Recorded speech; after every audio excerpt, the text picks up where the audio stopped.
नमस्कार दोस्तों, और एक बार फिर आपका स्वागत है सार्थक हॉरर्स के उस कोने में जहां अनसुनी कहानियां सांस लेती हैं और कभी कभी वो सांसें आपकी गर्दन के पीछे महसूस होती हैं। हम अक्सर लोक कथाओं को महज कहानियां समझकर भूल जाते हैं, लेकिन क्या हो अगर कोई कहानी आपके दरवाजे पर दस्तक दे दे? क्या हो अगर कोई भूली बिसरी आपकी जिंदगी की सबसे भयानक हकीकत बन जाए?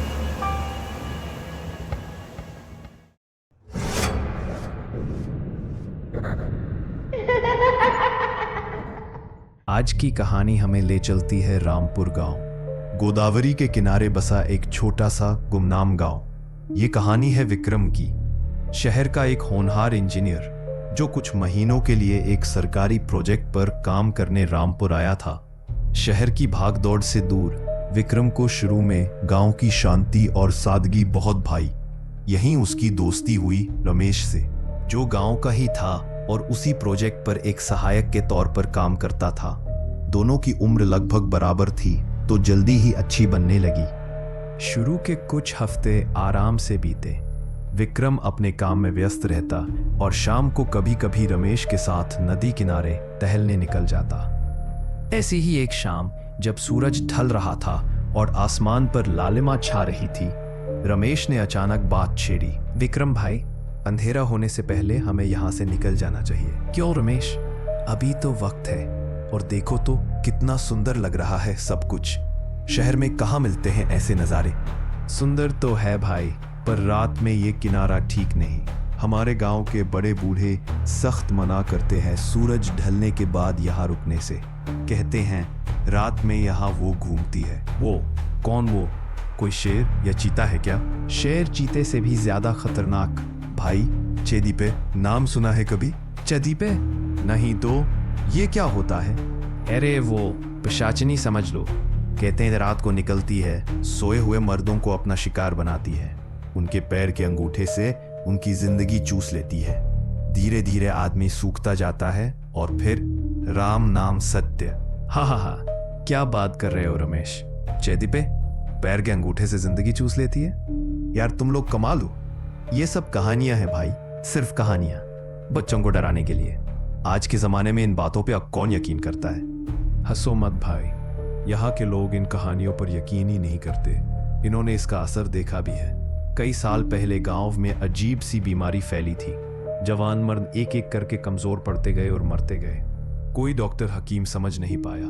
तब गांव के पुराने पंडित जी ने बताया था कि ये चेदीपे का काम है। तुम नए हो, शहर से आए हो, तुम्हें ये सब बकवास लगेगा, पर मेरा फर्ज था तुम्हें बताना। बस रात को अकेले इधर मत आना। चलो अब। विक्रम ने रमेश की बातों को अंधविश्वास मानकर भुला दिया। वो अपने काम और अपनी दुनिया में मस्त था। लेकिन कुछ ही दिनों में विक्रम ने अपने अंदर एक अजीब सी अनचाही तब्दीली महसूस करनी शुरू कर दी। उसे हर वक्त एक गहरी थकान महसूस होती, जैसे शरीर का सारा सत्व किसी ने निचोड़ लिया हो। रात को 8-9 घंटे सोने के बाद भी सुबह उठने पर ऐसा लगता जैसे पल भर भी नहीं सोया। उसकी काम करने की क्षमता घटने लगी, चिड़चिड़ापन बढ़ने लगा। उसने सोचा शायद मौसम की वजह से है या खान पान ठीक नहीं। उसने मल्टीविटामिन लेना शुरू किया, खाने पीने का ध्यान रखा, पर कोई फर्क नहीं पड़ा। हालत दिन ब दिन बिगड़ती जा रही थी। एक दिन साइट पर रमेश ने उसे फिर पकड़ लिया। क्या बात है विक्रम भाई, चेहरा बिल्कुल उतरा हुआ है तुम्हारा। कई दिनों से देख रहा हूँ, तुम बहुत थके थके लगते हो। सब ठीक तो है ना? पता नहीं यार रमेश, कुछ समझ नहीं आ रहा। बस हर वक्त कमजोरी लगती है। रात को सोता हूँ पर सुबह उठकर लगता है जैसे रात भर पत्थर तोड़े हों। डॉक्टर को भी दिखाया, वो कहता है सब रिपोर्ट नॉर्मल है। विटामिन की कमी बताकर दवा लिख दी, पर कोई आराम नहीं। विक्रम भाई, अगर तुम बुरा न मानो तो एक बात पूछूं? हाँ पूछो। कहीं तुम्हें रात को सोते हुए कुछ अजीब सा महसूस तो नहीं होता, जैसे कोई कमरे में हो या पैर की तरफ कोई? रमेश, तुम्हारी हिम्मत कैसे हुई ये पूछने की? फिर वही बकवास। मैंने कहा था ना कि ये सब फालतू की बातें हैं। मेरी तबीयत ठीक नहीं है और तुम यहाँ भूत पिशाच की कहानियां सुना रहे हो। दिमाग खराब है क्या तुम्हारा? जाओ यहां से, मुझे अकेला छोड़ दो। ठीक है भाई, माफ करना, मैं तो बस। खैर तुम आराम करो, जरूरत पड़े तो बताना। विक्रम ने रमेश को बुरी तरह डांट तो दिया था, लेकिन रमेश के सवाल ने उसके मन में एक कीड़ा छोड़ दिया था। क्या वाकई रात को कुछ होता है? उसे याद करने की कोशिश की, पर नींद इतनी गहरी होती थी कि कुछ याद नहीं आता था। हाँ, कभी कभी सुबह पैर थोड़े भारी लगते थे, पर उसने इसे थकान मान लिया था। उस रात विक्रम ने तय किया कि वो सजग रहने की कोशिश करेगा। उसने कमरे की लाइट जलाकर सोने का फैसला किया। थकान हावी थी, न जाने कब विक्रम की आंख लग गई। आधी रात का वक्त होगा। अचानक एक अजीब सी ठंडक ने उसे नींद में ही जकड़ लिया। उसका शरीर भारी हो गया, जैसे उस पर कोई वजन रख दिया गया हो। वो होश और बेहोशी के बीच झूल रहा था। उसे लगा कोई उसके बिस्तर के पास पैरिंग की तरफ खड़ा है। एक धुंधली सी परछाई। वो आंखें खोलना चाहता था, पर पलकें जैसे चिपक गई थी। वो चीखना चाहता था, पर गले से आवाज नहीं निकल रही थी। तभी उसे अपने दाहिने पैर के अंगूठे पर एक बर्फीला, सुन्न कर देने वाला स्पर्श महसूस हुआ, और फिर एक भयानक एहसास, जैसे कोई सुई चुभोकर उसकी रगों से उसकी जान, उसकी ऊर्जा खींच रहा हो। एक धीमी, लगातार खींचती हुई ठंडक। यह एहसास इतना भयानक था कि विक्रम का पूरा वजूद कांप उठा। वो छटपटाना चाहता था, पर हिल नहीं पा रहा था। उसकी चेतना धीरे धीरे अंधेरे में डूबती चली गई। सुबह जब विक्रम की आंख खुली, तो रात का मंजर किसी भयानक दुष्स्वप्न की तरह उसके जहन में ताजा था। लेकिन इस बार उसे यकीन था कि यह सपना नहीं था। वो दहशत, वो लाचारी, वो बर्फीला स्पर्श, सब सच था। उसका दिल जोरों से धड़क रहा था। कांपते हाथों से उसने अपने ऊपर से चादर हटाई और डरते डरते अपने दाहिने पैर की तरफ देखा। नहीं नहीं, ये नहीं हो सकता।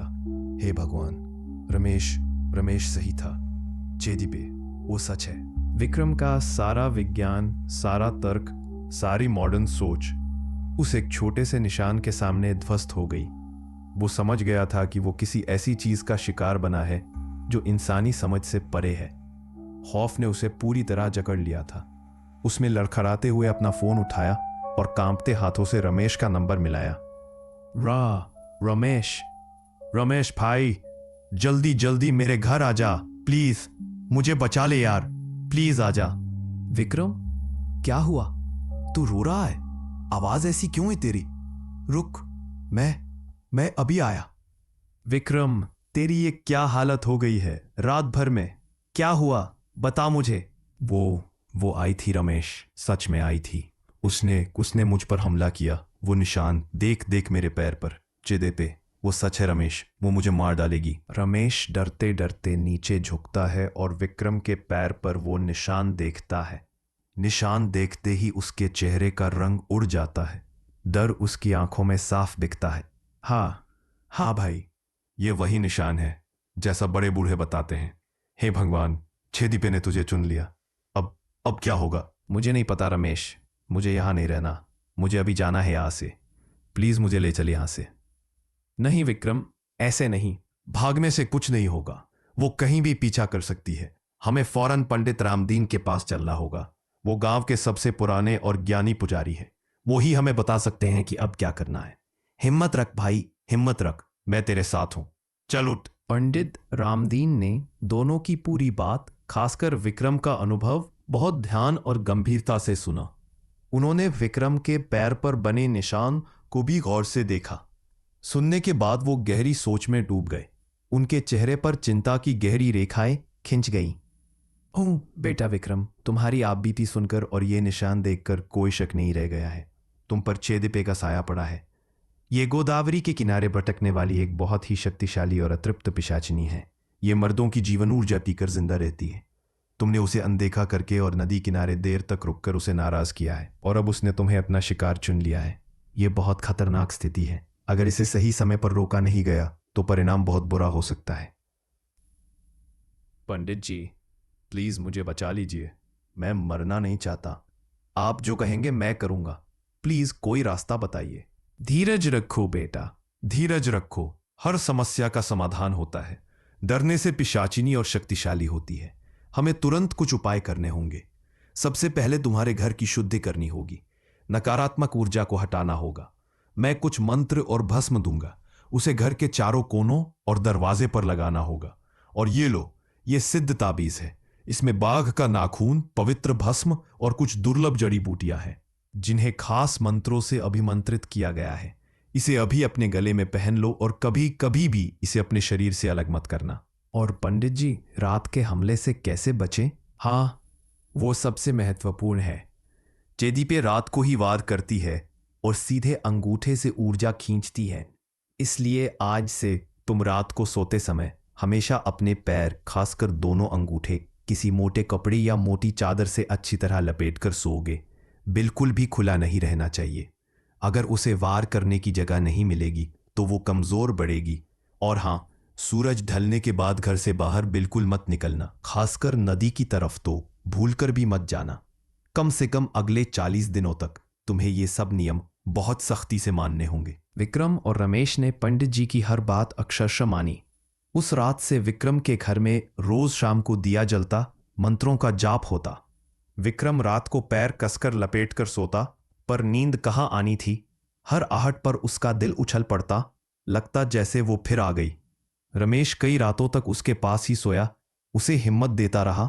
धीरे धीरे हफ्ते बीतने लगे। ताबीज पहनने और नियमों का पालन करने के बाद विक्रम पर रात में फिर कोई हमला नहीं हुआ। उसकी सेहत भी धीरे धीरे सुधरने लगी। वो कमजोरी कम होने लगी, चेहरे पर थोड़ी रौनक लौटने लगी। अंगूठे का वो निशान भी हल्का पड़ने लगा। लेकिन उसके मन का डर वो कभी कम नहीं हुआ। जैसे ही प्रोजेक्ट का काम खत्म हुआ, विक्रम ने एक दिन भी रामपुर में रुकना गवारा नहीं किया। उसने फौरन अपना सामान पैक किया। रमेश उसे बस स्टैंड तक छोड़ने आया। अपना ख्याल रखना भाई, और पंडित जी की बातें हमेशा याद रखना। शहर जाकर सब भूल मत जाना। कभी नहीं भूलूंगा रमेश, न तुम्हारा एहसान, न पंडित जी की मदद, और न ही रामपुर की वो रातें। वो निशान भले ही मिट जाए, पर वो खौफ शायद कभी नहीं मिटेगा। शुक्रिया यार हर चीज के लिए। बस सुरक्षित रहना, और हाँ, कभी पलट कर इस तरफ मत आना भाई। विक्रम शहर लौट आया अपनी जानी पहचानी जिंदगी में। वो फिर कभी गोदावरी के किनारे नहीं गया।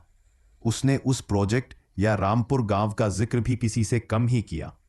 लेकिन कुछ आदतें हमेशा के लिए बदल गई। वो आज भी रात को सोते समय अनजाने में ही अपने पैर चादर से ढक लेता है। वो अब लोक कथाओं या अंधविश्वास की बातों पर हंसता नहीं, बल्कि सिहर जाता है, क्योंकि वो जानता है इस दुनिया में बहुत कुछ ऐसा है जो हमारी समझ और विज्ञान से परे है, और कभी कभी वो अनदेखी दुनिया हमारे दरवाजे पर दस्तक दे देती है। तो ये थी विक्रम की कहानी, जेदीपे के साये से उसकी लड़ाई।